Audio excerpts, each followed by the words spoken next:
అస్సలాముఅలైకుం. చాలా సంతోషం.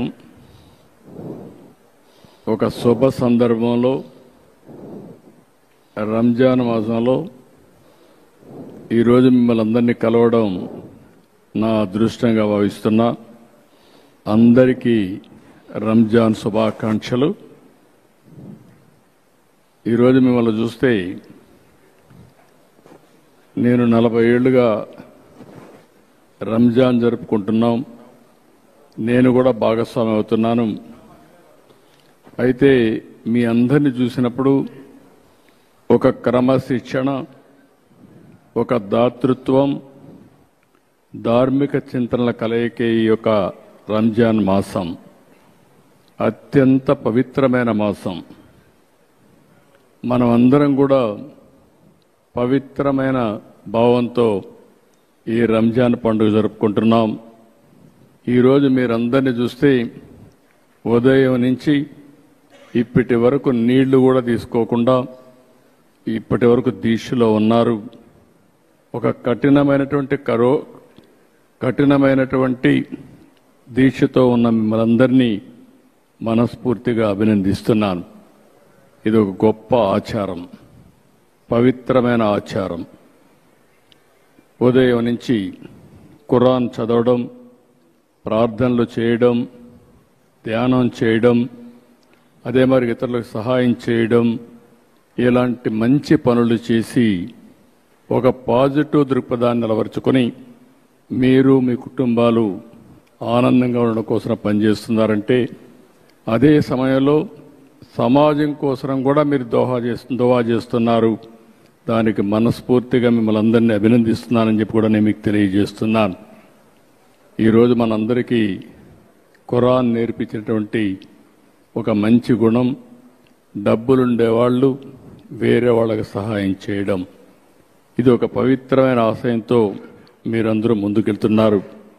అలాంటి సమయంలో మరొక్కసారి మిమ్మల్ని మనస్ఫూర్తిగా అభినందిస్తున్నాను. ఇప్పుడే కాదు, మొట్టమొదటి నుంచి కూడా తెలుగుదేశం పార్టీ మైనారిటీలతో అనేక కార్యక్రమాలతో అనుబంధం ఉంది. ఈరోజు ఈ రాష్ట్రంలో సమైక్య ఆంధ్రప్రదేశ్లో ఏమైనా జరిగిందంటే అది తెలుగుదేశం పార్టీ హయాంలో ముస్లింలకు న్యాయం జరిగింది తప్ప ఇంకోటి కాదు. పేదవాళ్ళు ఎక్కువ ఉన్నారనే ఉద్దేశంతోనే మొట్టమొదటిసారిగా ఎన్టీ రామారావు గారు మైనారిటీ ఫైనాన్స్ కార్పొరేషన్ పెట్టి మైనారిటీలకు సహాయం చేసిన పార్టీ తెలుగుదేశం పార్టీ. నేను ముఖ్యమంత్రిగా ఉన్నప్పుడు ఆ రోజు మీరు ఒక్కసారి చూస్తే ఉర్దూ అంత మునుపు ఆందోళన చేసేవారు. ఎన్నో ఆందోళన చేస్తే 13 జిల్లాల్లో సమైక్య ఆంధ్రప్రదేశ్లో ఉర్దూను 2వ భాష చేసిన పార్టీ తెలుగుదేశం పార్టీ అని చెప్పి కూడా నేను మీకు తెలియజేస్తున్నా. ఇదే కాకుండా హైదరాబాద్లో ఒకప్పుడు మక్కాకి వెళ్ళాలంటే బాంబేకి వెళ్ళేవాళ్ళు. అలాంటిది హైదరాబాద్లో బ్రహ్మాండమైన ఇక్కడే ఫరూక్ గారు ఉన్నారు. ఆ రోజు ఫరూక్ గారే మంత్రి, ఈరోజు ఫరూక్ గారే మంత్రి. ఆయన ఆధ్వర్యంలో ఆ రోజు బ్రహ్మాండమైన హాజ్ భవన్ కట్టాం. అదే మాదిరిగా ఏ ఆస్తులైతే వక్ఫ్ బోర్డు ఆస్తులు ఉన్నాయో అవన్నిటికీ ప్రత్యేకమైన కమిటీలు పెట్టి అవన్నీ కూడా పరిరక్షించిన పార్టీ తెలుగుదేశం పార్టీ అని చెప్పి కూడా నేను మీకు తెలియజేస్తున్నా. హైదరాబాద్లో ఉర్దూ యూనివర్సిటీ నేను ఉన్నప్పుడే తీసుకొచ్చాను. కర్నూలులో ఉర్దూ యూనివర్సిటీ నేనే తీసుకొచ్చాను. కడపలో మనం ఆజ్ హౌస్ కట్టాం. ఇక్కడ కూడా ఆజ్ హౌస్ ఫౌండేషన్ ఇస్తే వీళ్ళు వచ్చిన తర్వాత అది కూడా తీసేసే పరిస్థితికి వచ్చారు. రంజాన్ తోఫా ఇచ్చాం. అదే సమయంలో ఆడబిడ్డల కోసం ఆ రోజు 163 కోట్ల రూపాయలు ఖర్చు పెట్టి దుల్హాన్ ఇచ్చాం. ఇలాంటి 1-2 కార్యక్రమాలు కాదు, మొట్టమొదటిసారిగా మౌజములకి ఇమాములకి హాన్రోరియం ఇచ్చిన పార్టీ తెలుగుదేశం పార్టీ అని చెప్పి కూడా నేను మీకు తెలియజేస్తున్నా. ఈరోజు మళ్ళీ 5,000 రూపాయలకు పెంచాం, 10,000 రూపాయలకు పెంచాం. ఎవరైతే ఇమాములు ఉంటారో వాళ్ళు ఎలిజిబిలిటీ ఉంటే ప్రభుత్వ కాజీల కింద వాళ్ళు నియమించే పరిస్థితికి వచ్చాం. ఆర్థిక సహాయం చేశాం, అనేక కార్యక్రమాలతో ముందుకు పోయాం. ఈరోజు నేను ఒకటే మీకు తెలియజేస్తున్నా, ఈ సంవత్సరం బడ్జెట్లో మీరు ఒకసారి చూస్తే 5,000 కోట్ల రూపాయలు, 5,300 కోట్లు పెట్టాం. పోయిన సంవత్సరానికంటే 1,300 కోట్ల రూపాయలు ఎక్కువ పెట్టిన పార్టీ తెలుగుదేశం పార్టీ. అదే మాదిరిగా జీవో నెంబర్ 43 తీసుకొచ్చి వక్ఫ్ బోర్డుని లేనిపోని కాంట్రవర్సీలో పడేసే పరిస్థితికి వచ్చారు. దానివల్ల కోర్టు పోయి అసలు వక్ఫ్ బోర్డే పనిచేయకుండా ఉండే పరిస్థితి వస్తే ఈ ప్రభుత్వం వచ్చిన తర్వాత ఆ జీవోను రద్దు చేసి మళ్ళీ అందరితో వక్ఫ్ బోర్డు కాన్స్టిట్యూట్ చేశాం. ఆస్తులు కాపాడతాం. ఒకటే హామీ ఇస్తున్నా, మత సామరస్యాన్ని కాపాడమే కాకుండా మిమ్మల్ని అన్ని విధాలా పైకి తీసుకొచ్చే బాధ్యత తెలుగుదేశం పార్టీ తీసుకుంటామని కూడా మీ అందరికీ హామీ ఇస్తున్నాను. ఈ పవిత్రమైన మాసంలో